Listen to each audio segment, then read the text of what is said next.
एक साक्षात्कार हुआ। कन्नड़ तालुका गांव टापरगांव 24 सितंबर 1914। माता म्हालसाई और पिता अप्पा साहब उगले। इनके घर इस महान विभूति ने जन्म लेकर हिंदुस्तान में हिंदू धर्म को पुनर्जीवित किया। उस महान शिवात्मा का मानवावतार नाम था निष्काम कर्मयोगी श्री संत जनार्दन स्वामी। जब बसंत आता है तो प्रकृति मुस्कुराती है, और जब संत आता है तब संस्कृति मुस्कुराती है। जनार्दन स्वामी अपने दोस्तों के साथ शिवना नदी के तट पर जाकर रेत के छोटे छोटे शिवलिंग बनाकर उसकी पूजा करते। छोटी सी उम्र में ही वो शिव भक्ति में लीन हो चुके थे। बचपन से ही धर्म की ओर लगाव तो था, उसके साथ साथ सुबह सुबह गांव की प्रदक्षिणा और अकरा मारुति हनुमान जी को जलार्पण करने का रोजाना नियम ही बन गया था। काम, माता और भक्ति, यही उनके जीवन में महत्वपूर्ण अंग थे। घर में भक्ति को होते हुए विरोध के कारण वो दुखी रहते थे। अब वो करंज गांव में आकर श्री माणिक शेठ झांबड़ के घर में वास्तव करने लगे थे। उनकी खेती का काम भी संभालने लगे। काम के साथ साथ वे लोगों में गीता, भागवत और हरिपाठ पहुंचाने का धार्मिक कार्य भी करने लगे थे। माणिक शेठ बड़े धार्मिक थे। विट्ठल का दर्शन लेने पंढरपुर गए। चंद्रभागा नदी में स्नान करके जैसे ही वे बाहर निकले तो जनार्दन उन्हें विट्ठल का दर्शन लेकर जाते हुए दिखे। कुछ देर वे संभ्रम के मारे हक्का बक्का रह गए। मन में ढेर सारे सवाल पैदा हो रहे थे। घर आते ही उन्होंने अपनी पत्नी को जनार्दन के बारे में पूछा तो उन्होंने कहा, परसों के दिन खेती में से पूरा मूंग अपने घर में लाकर रखा और कल खेती में हल चलाया। उनका जवाब सुनते ही माणिक शेठ हक्का बक्का रह गए। वो समझ गए जनार्दन कोई साधारण इंसान नहीं बल्कि असामान्य योगी पुरुष है। माणिक शेठ पहले वो इंसान थे जिन्होंने जनार्दन को पहली बार बाबा जी कहकर पुकारा। एक दिन बाबा जी कुएं में स्नान करने लगे। उसी वक्त तेज बारिश शुरू हुई, पर बाबा जी स्नान जप में लीन थे। 100 माला जप करने के बाद बाबा जी ने जैसे ही अपना पैर उठाना चाहा तो देखा उनका एक पैर पूरी तरह क्षतिग्रस्त हुआ था। फिर भी उनका भक्ति का नित्य क्रम शुरू रहा। बाबा जी अब वापस दहेगांव आ गए। अब दहेगांव में भी धर्म का काम शुरू किया, पर परेशानियां उनका इम्तिहान ले रही थी। और एक दिन मानो उनकी आत्मा उनके शरीर से बेघर हो गई। माता म्हालसाई का देहांत हो गया। अब तो उनकी मानो दुनिया ही उजड़ गई। वो अंदर सुलह गए। 34 वर्ष की उम्र में बाबा जी ने योगाभ्यास, यजुर्वेद, सामवेद और योग अध्ययन पूरा करके तीव्र तपश्चर्या का भी आरंभ कर दिया। एक पैर कमजोर होने के बावजूद बाबा जी रोजाना 18-18 घंटे सिर्फ एक लौंग और एक वाटी दूध पर तप साधना करते रहे। और एक दिन साक्षात्कार हुआ। नागेश्वर मंदिर में आकाशवाणी हुई, बालक, तुम्हारी तपस्या सफल हुई, अब तुम्हें गुरु बनाना होगा। नागा बाबा, उम्र में कम लेकिन बड़े तेजस्वी, बाबा जी ने उन्हीं को अपना गुरु बनाकर उनसे दीक्षा लेकर जीवन का दूसरा अध्याय शुरू किया।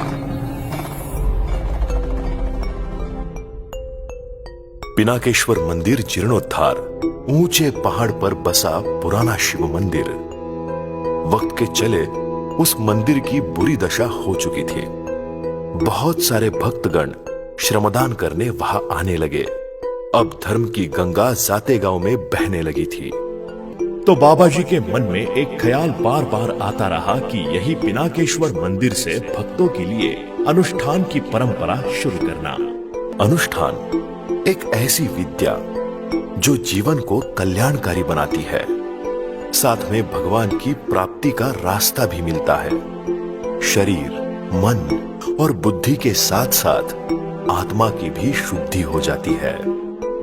पर धन, परान्न, पर निंदा और परस्त्री, इन चारों का त्याग। वैदिक पर्व काल में सिर्फ ऋषि मुनियों द्वारा की जाने वाली जप, तप और अनुष्ठान प्राचीन परंपरा को आम इंसान तक पहुंचाने का महान कार्य बाबा जी ने शुरू किया। सुबह 4 बजे उठकर ठंडे पानी से नहाकर अनुष्ठान की शुरुआत होती है। 5 बजे नित्य विधि, आरती और गुरु के द्वारा मिलने वाले गुरु मंत्र का जाप शुरू होता है। 7 दिन चलने वाले इस अनुष्ठान में 1.25 लाख जप पूरा होने से एक अनुष्ठान संपन्न होता है। ऐसी धार्मिक मान्यता है। सुबह 4 बजे से रात 10 बजे तक चलने वाले अनुष्ठान से आज लाखों भक्त सुखकर और मंगलमय जीवन व्यतीत कर रहे हैं। लोग अपना दुख लेकर बाबा जी के पास आने लगे। बाबा जी उन्हें भस्म देकर उनकी समस्या का निवारण करते थे। अंदरसुल में की गई तीव्र उपासना, वेद अध्ययन का फल स्वरूप सामने आया और बाबा जी ने नित्य नियम विधि का आविष्कार किया। बाबा जी हमेशा कहते थे, जो घेईल माझी विधि, त्याची जाईल आधी व्याधी।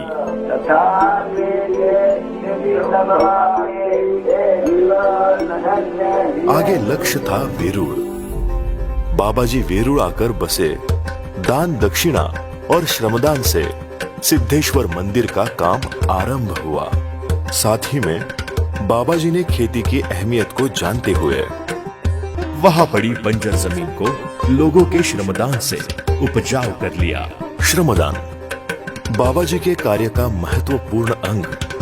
बाबा जी हमेशा कहते थे, माता हमें दुनिया दिखाती है, तो श्रमदान के निष्काम सेवा से अंतकरण शुद्ध होता है।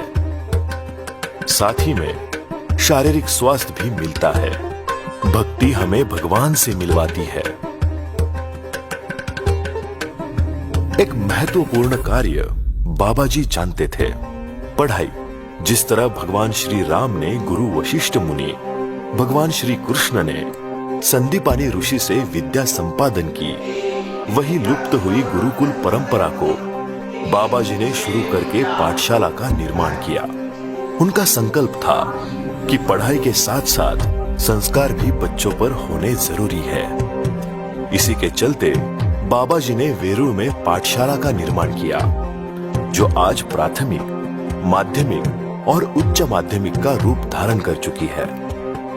बाबा जी का संकल्प था 12 शिवालयों का जीर्णोद्धार, पंढरपुर और काशी में भक्तों के लिए आश्रम। उसी के चलते बाबा जी ने सिद्धेश्वर वेरूळ, जनेश्वर महादेव मंदिर संभाजीनगर, पारेश्वर महादेव मंदिर पालखेड, काशी विश्वेश्वर पुनतांबा, हृदयेश्वर महादेव मंदिर त्र्यंबकेश्वर, ऐसे 9 शिवालयों का काम बाबा जी ने पूरा किया। साथ ही में पाठशाला, आश्रम, बंजर जमीन उपजाऊ करने का काम भी पूरा हुआ। ऐसे अनेक महान कार्य बाबा जी द्वारा किए जा रहे थे। गाय से क्या नाता है? गाय तो हमारी माता है।